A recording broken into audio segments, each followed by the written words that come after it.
Australian politics is a mess right now. We've got the Uni Party crumbling right in front of our eyes. One Nation is on the rise, but we also got the Greens and their usual nonsense. And beyond the parties, we've got broader shifts too, like 18% of Australians saying that a non-democratic government can be preferable. But at the baseline, if you support an Australia First direction, then what are your serious options outside of One Nation? So let's go over them. This is going to be fun. Welcome back to the LM Show. But before we get into this, make sure you like, subscribe, and hit that notification bell for more videos like this. And make sure to leave your comments in the comment section down below. So we're all sitting here with the same concerns right now. We've got grocery prices, right? You've got Woolies and G's, a block of chocolates like $8. Energy costs are through the roof. Petrol's not getting any cheaper and will get worse as we're basically in the calm before the storm. And the housing crisis, it just keeps dragging on because our boat's not cut in immigration. And you might be thinking, look, One Nation, Pauline Hanson's been around for a long time, and what they're saying does seem to be putting Australia first. Immigration is a big one for them, and they're pushing for heavy cuts, which would have a ripple effect onto the housing crisis and broader cost of living concerns. So realistically, they're one of the strongest, most direct options on the table right now.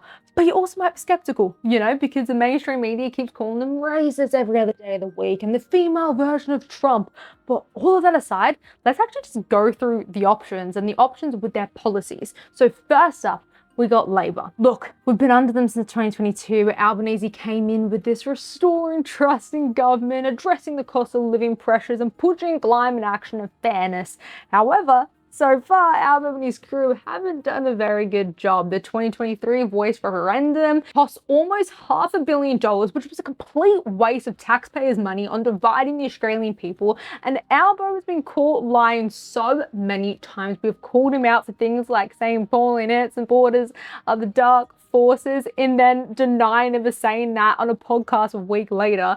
And more recently, he's been called out for scrapping negative gearing, even though he said he wasn't touching capital gains and negative gearing. So he blatantly lied to us. And then we've got the fuel crisis. Beyond terrible leadership, he just blamed Trump the whole time, and the supply issues of the 30 days of fuel supply instead of the IEA's 90 days of fuel supply, which just exposed how weak and unprepared Australia actually is when it comes to self-sufficiency. So that climate action of his that he got voted in for, not looking too good. Then we go on to immigration, specifically the COVID-19 net overseas migration of 500,000 arrivals, which was so unnecessary. Okay, there was no need for that COVID spike. The Albanese government had no international legal agreement to reopen the borders to the backlog, but the Labor government apparently felt an administrative obligation to people who had already applied and paid for their visas during the pandemic. So a little bit of, a good cause. However, opening the borders and immigration caps is a sovereign right. There was and is no excuse for over 500,000 net arrivals, but I'm sure we all have a pretty fresh opinion on Albo since we're living through it. But let's move on to the Libs. Now, they're the supposed Conservative Party, Conservative Party of Australia, the right-wing party, but there's always everything to indicate conservative beliefs aren't actually there. As recently, Angus Taylor has been caught out copying and pasting Pauline Hanson's policies. And let's just take a quick look at the policy comparison because seriously, copy and paste it much. Look, you can obviously see here like the Australian values policy, so similar, and the migration intake, they literally just copy and pasted their work. And look, the Liberal Party started as like an anti-Labor Party centre-right back in 1944, which back then, 1944 post-war, I doubt they would have been very popular since key changes like rights did need to be progressed instead of conserved like they do now. But in today's world, the Libs are called the Uni Party, and it's evident in this table here. Their policies are so similar compared to Labor and the Libs, and when you zoom out, both parties support a lot of the same broader systems, same institutional direction, same bureaucracy, same global frameworks. It's just packaged differently to try to appeal to a different voter base. One talks progressive while the other talks conservative. But when it comes to governing the country in a different supposed way, they both doing the same actions. However, at the start of the week, Angus Taylor actually slightly overtook Albo on the preferred Prime Minister. But for me, it's kind of a good indication to see that people are heading over to the right, but it's also sort of negative because people potentially buying into Taylor's fake promises instead of seeing that One Nation is the true right. But now, guys, we've covered the Uni Party. Let's go on to our favourite, The Greens. Now, whoever supports the Greens is almost always an environment and humanity above any political discussion, which to me is naive, and whoever does that lives in fairyland. But let's just quickly scan over them. So the Greens, they started in the 70s. You know, they had their main focuses as environmental protests like Lake Pedder and the Franklin River campaign. By the 90s, they were only getting around like 2 to 3% of the national vote. So they were still pretty fringe. Then in the early 2000s, during the Temper Affair and Iraq War, when a lot of left-wing voters felt like Labour was becoming too similar to the Liberals. So the Greens, out of that, became the more radical alternative, and their popularity started growing fast, focusing on humanitarian refugees. By 2022, they hit their biggest result with over 12% of the national vote. Still pretty small, but you know, their biggest result. By 2025, they lost major lower house seats, including Melbourne. But now in 2026, a lot of young voters are heading their way, and I pin that mainly down to their social media campaigns. It's similar to what we saw with Mandami in New York. The Greens have the same vibe online, but they try to glamorize things and really hook in young voters by being trendy and aesthetic and emotionally driven. You know, humanity, look how sad this is. And they just try to pull people in through social media. They basically mastered packaging serious political ideologies into short form content that looks appealing and morally righteous on the surface.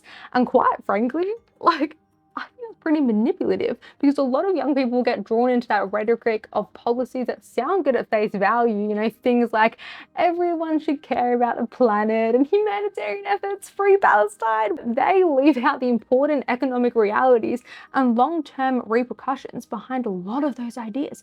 For example, the climate change and net zero. The Greens champion and preach it as who wouldn't want clean and renewable energy that's also helping the environment. But look, they fail to mention what the actual reality is for Australia economically. Australia cannot operate as a strong industrial country if our energy supply becomes abundantly expensive. You know, you cannot run factories, manufacturing, transport, and major industries while simultaneously restricting the natural resources that made Australia wealthy in the first place. Off topic from the Greens for a second, that's also where you can get into, you know, export taxes and the Albanese government really not recognizing that Australia is a gas powerhouse of the Southern Hemisphere.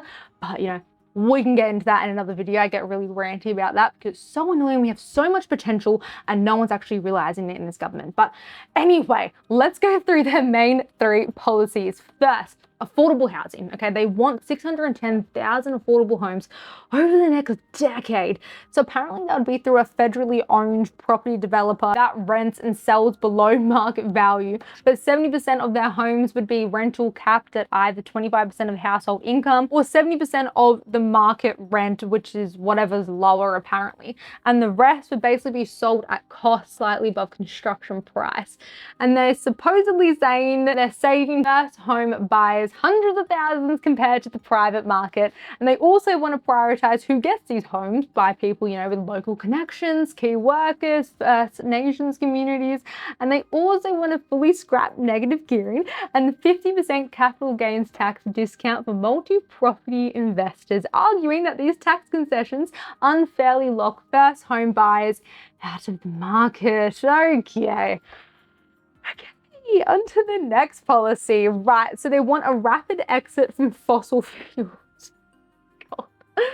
Okay, so they want a total ban on all new coal, oil, and gas projects, alongside a complete phase out of all existing coal-fired power by 2030. They want 100% renewables, and for the workers that they just put out of a job, they want to support a legally guaranteed job-for-job transition program to ensure fossil fuel workers are retrained and employed in clean energy industries on equal pay. Okay, this is insufferable to go through. Let's go through the last one of their main policies: taxing corporate super profit. They want to hit big corporations, especially banks, mining companies, and supermarkets, with much higher taxes on what they see as excess profits. Okay, my conclusion from all of that is that they have communist attitudes. Take their first policy on affordable housing. I mean, you're talking about a federally run property developer stepping in and building hundreds of thousands of homes and undercutting the private market. Okay, that's just abolishing free markets. And their policy on banning all fossil fuels and 100% renewables, I mean, it's completely illogical, as Australia is to natural gas what Saudi Arabia is to oil. So cutting productions means billions of dollars of loss, and raising corporate super profits will only increase costs for consumers. And whether you agree with the Greens policies or not, really comes down to one question. Like, how much control should the government actually have over markets, pricing, and industry in Australia? Like, communist attitudes is all I'm saying with the Greens policies. But now let's go through One Nation. So obviously, you know, I like Paul Hanson, I like Barnaby Joyce, I obviously support and like One Nation, but let's just go through it all. Okay, so the first one is immigration. Right, they are proposing a cap on temporary visas of 130,000 per year. On top of that, they want welfare restrictions, meaning an 8-year wait period for newly arrived migrants before they can access Australian citizenship or any social welfare benefits. Then there's a foreign ownership policy. They're calling for an indefinite ban on all foreign cash buyers purchasing Australian residential property, and also a full ban on foreign ownership of agricultural land. Moving on to their energy security, you know, they want to abolish net zero entirely and introduce nuclear power. So that also includes fully repealing Australia's legislated net zero targets, scrapping green subsidies, and removing carbon accounting mechanisms altogether. Also pushing for an expansion on domestic fossil fuels, and they're also increasing coal and gas productions here in Australia while also developing nuclear energy, including plans for a nuclear reactor on the East Coast. So look, I think all of those policies are great. Like, also adding to the immigration, they want to deport 77,000 illegal immigrants that we have here in our country.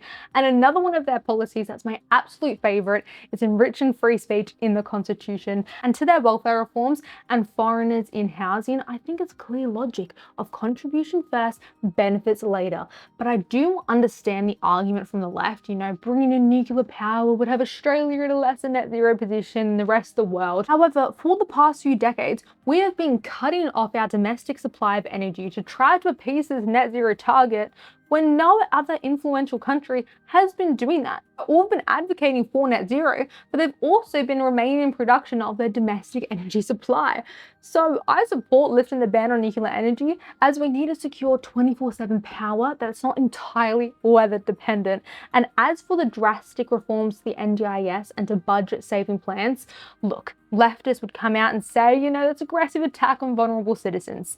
However, we do need to go about it in a way that would still protect those people who need to be in those programs, but still become aggressive and heavily crack down on the scammers throughout the NDIS. So look, I think it's obvious that I like and support One Nation, but make up your own mind. Those are their policies, and those are some arguments that the left would throw back at them. But I know it's a little bit biased. It's pretty happy when I was reading out the policies, but anyway, make up your own mind. But we also need to go through these political parties. So One Nation, the Uni Party, the Greens, we've got to have a look over their political ideologies like communism, socialism, capitalism, because, you know, as you can see, One Nation supports capitalism, and the Labour Party and the Greens obviously support, you know, very socialist policies. Which brings me to my next stat. So take a look at this, guys. This is like really quite alarming. It shows that the youth are leaning towards socialism. Like, God, and it really does look like we're heading into a socialist country with Labour's recent federal budget.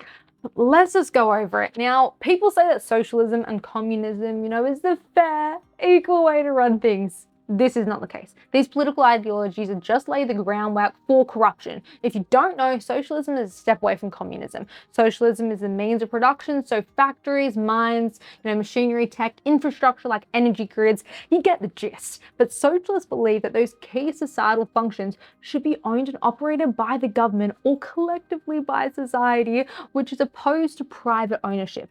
However, unlike communism, socialism can still allow private property, private businesses, and markets to exist, depending on the type of socialism.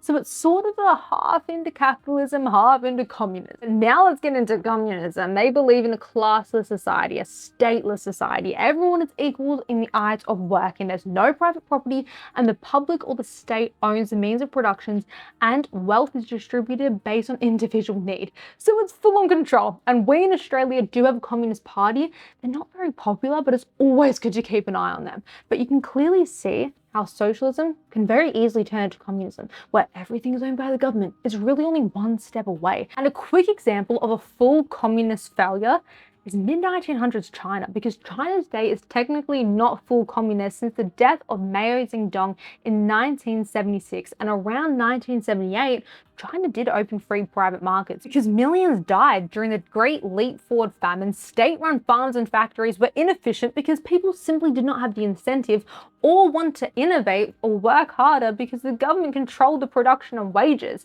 So it's a simple logic of, why would I go to work 5 days a week when my next door neighbor is working 2 and we're getting paid the same? Like, it's illogical. But now have a look at this iconic video. I asked my friend's little girl what she wanted to be when she grows up. She said she wanted to be the President of the United States. Both of her parents, liberal Democrats, were standing there. So I asked her, if you were president, what would be the first thing you would do? Well, she replied, I'd give food and houses to all the homeless people. Her parents beamed. Wow, what a worthy goal, I told her. But you don't have to wait until you're president to do that. You see, you can come over to my house right now, and you can mow the lawn, pull weeds, and sweep my driveway, and I'll pay you $50. Then, I'll take you over to the grocery store where that homeless guy hangs out, and you can give him the $50 to use toward food and a new house. She thought that over for a few seconds, then she looked me straight in the eye and asked, why doesn't the homeless guy come over and do the work, and you can just pay him the $50? I said, welcome to the Republican Party.